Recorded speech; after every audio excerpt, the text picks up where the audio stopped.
We have to be there. But that one he will be there. He will meet us after 4 months. No, but you look.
That is politics. That is only to solve these things in the boardroom. It does not matter. You know what I mean?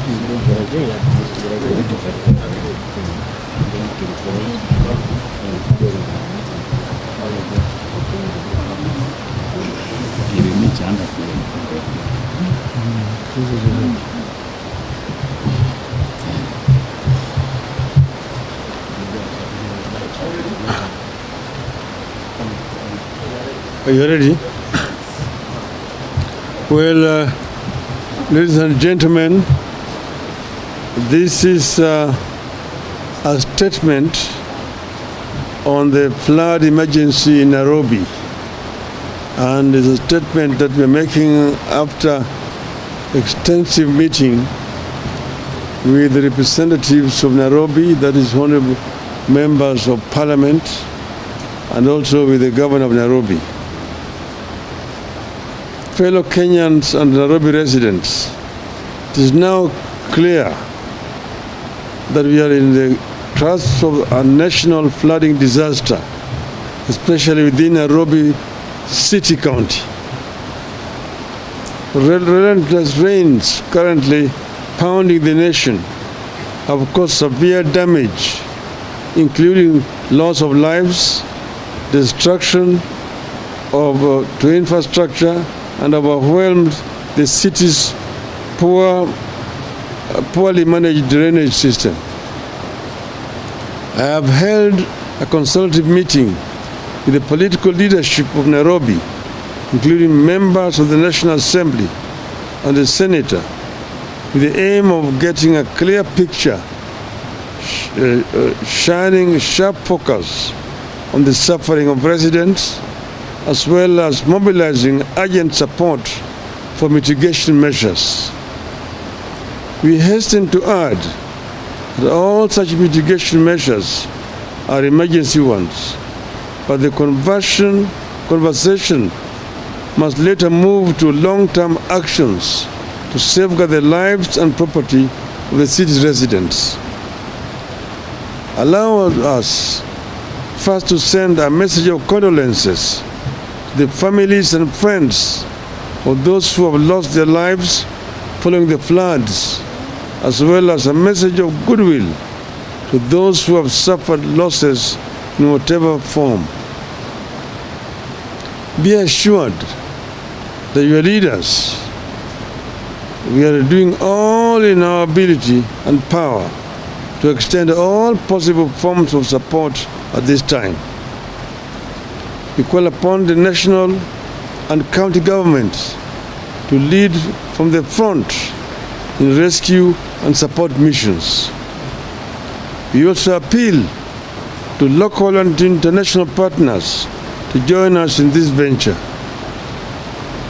If Nairobi is this overwhelmed, we fear our people in rural Kenya could be in for worse times should the rains continue as expected.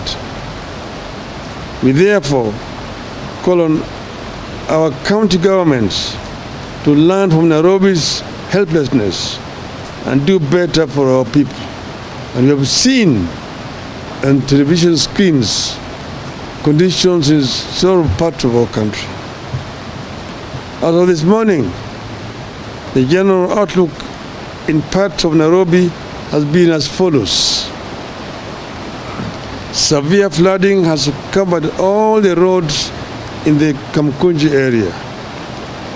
Flash floods from the Nairobi River have devastated homes in various informal settlements, including Majengo, Kitui Village, Kinyago, Kanuku, Blue Estate, Motherland, Mlolongo, Mugunda, and Kiambu. This calamity has led to the displacement of hundreds of residents, forcing them to seek refuge with the neighbors and in local churches. The footbridges connecting the neighborhoods of Embakasi and Makadara have been washed away due to the raging waters. The residents of these affected areas, many of whom are employed in the nearby industrial area, now have to walk longer distances to reach their workplaces.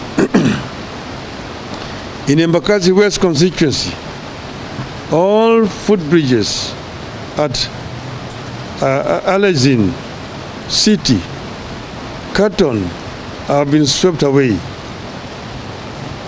1,500 households displaced at Alazin, City, Carton by Nairobi River bursting its banks. 700 households in Kariobangi South displaced by storm water and sewage bursts. 1,000 households displaced by storm water and sewage bursts in Molem Ward. 1,000 homes affected by storm water in Umoja 1 and Umoja 2. 2 children's homes displaced by storm water, and over 500 orphans have no place to sleep. Umoja 1 Primary, Buruburu Primary, Kariobangi South Primary, Busara Primary, and Peter Kibukosia Primary totally flooded. Over 3,000 mattresses required, food for over 10,000 temporary shelters required for over 1,000 people. 50 people reported injured, no casualties so far. Mathare and Ruaraka constituencies, dwellings and properties on ground level have been submerged, and there are reports of 1 dead from the electrocution.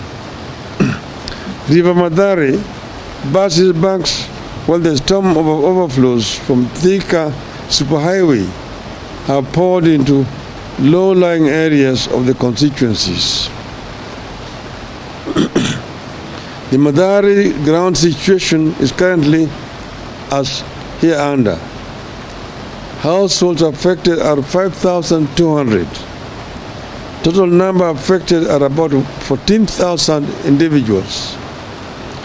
Temporary shelter is currently at Mathare Special School for displaced residents from Huruma and Kiamaiko. Those displaced from Hostel Ward and Mabatini are sheltered temporarily at Mathare Vocational Training Center and ODM office. With regard to the destruction of infrastructure, the following bridges have been completely swept off. Gumba Bridge joining Mathare Mabatini Ward and Ruaraka Utalii Ward. 4B Bridge joining 4B in Hostel Ward and Ruaraka. Mathare North Kiamaiko Bridge joining Huruma Ward in Mathare and Mathare North in Ruaraka. DP Bridge joining Mlango Kubwa Village and Kosovo Hostel Ward in Mathare. Thiga Bridge joining Hostel Ward and Mlango Kubwa Village 2. Humanitarian assistance needed immediately include foodstuffs, blankets, mattresses, water and medicines. Long-term assistance needed include building materials to reconstruct houses for those displaced and financial assistance to resettle those who had built on riparian land near the river. In Kibra constituency, the situation is as follows. Up to 810 households have been displaced and 4 people presumed dead.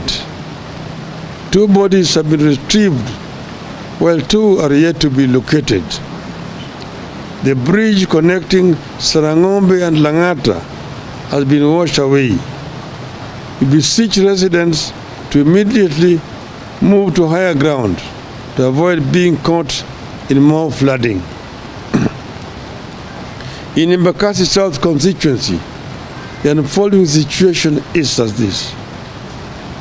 Nairobi River has broken the banks and swept into Kware Primary School, where it is about 3 feet high. It has covered the houses at Kimondo area and has filled the Bimji Kware hole. In Kwanjenga, the water has backed up the road all the way to Ebenezer's shop. In Kwaruben, the whole of the lower Ruben is underwater.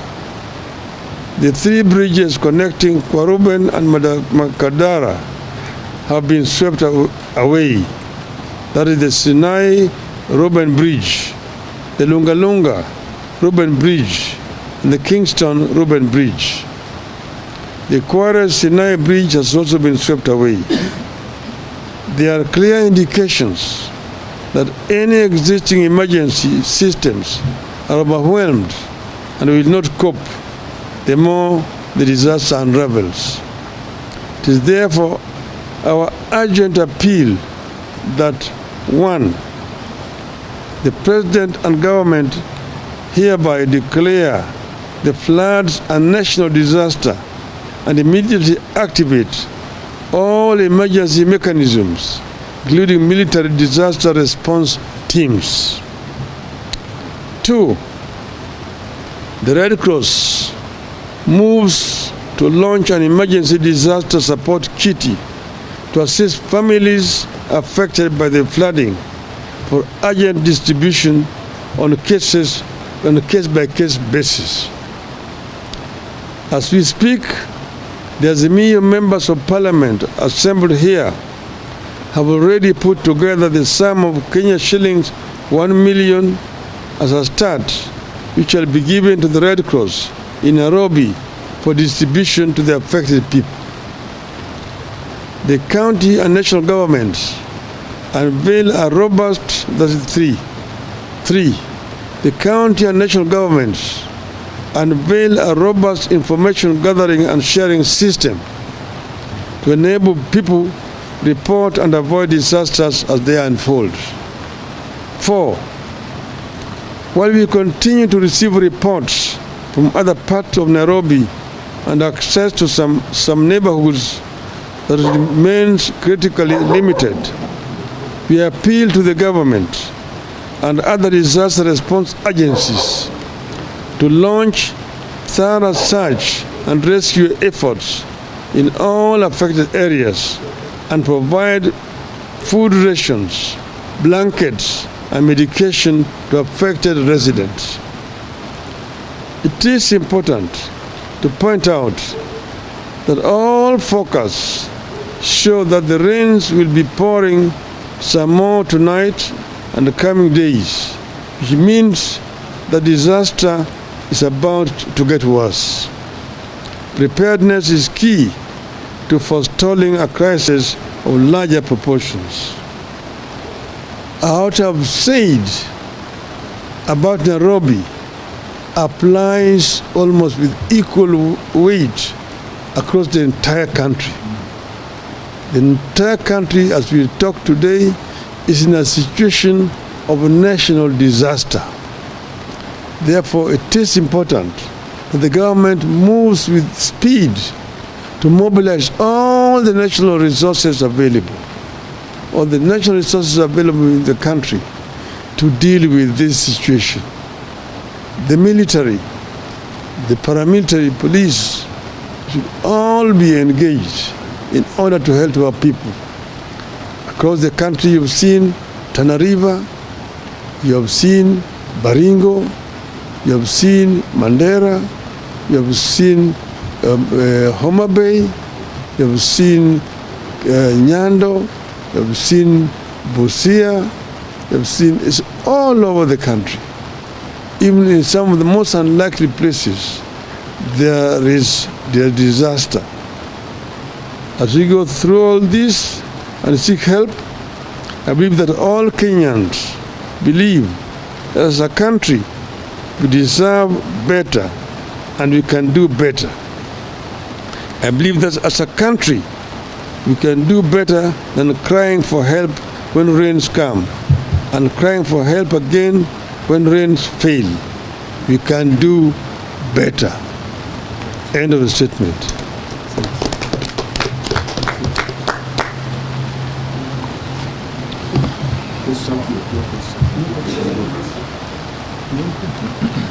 No